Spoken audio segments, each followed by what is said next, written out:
Anglicanism first, but to Buddhism, and a professor of Buddhism, an author of Buddhism, and a well-respected authority on Buddhist philosophy.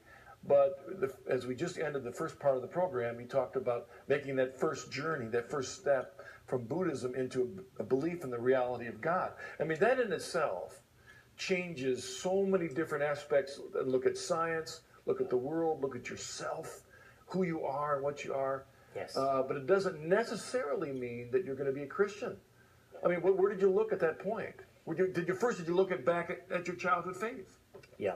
Okay, well, let's just take this in stages. First of all, I want to underline what you just said there about how coming to believe in God is radically reorienting. It really does. I mean, I think that people who have been brought up believing in God don't always realise what an incredible thing belief in God is, and how very different you are if you believe in God from the people who don't believe in God. And since Buddhism is a religion that doesn't believe in God, how very different you are from Buddhists, from the way Buddhists see things. And when I came to believe in God, and there were a number of stages in this, but when I finally came to believe in God, everything was reoriented. It's as if I was picked up and sort of shaken around and put back down again, and everything looks completely different. But you're absolutely right. Believing in God doesn't make you a Christian. After all, there are many religions in the world that believe in God that aren't Christianity. One thinks of Islam, for example, or Judaism.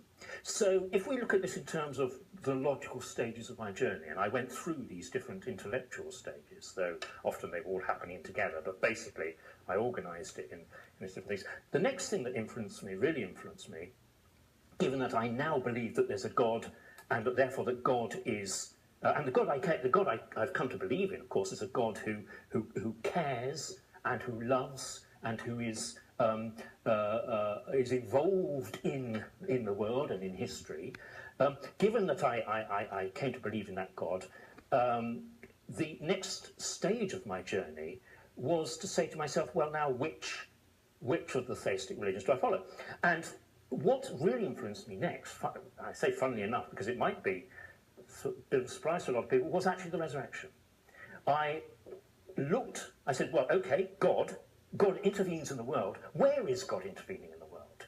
And one has to face the fact that the resurrection, if it occurred, is utterly unique and astonishing.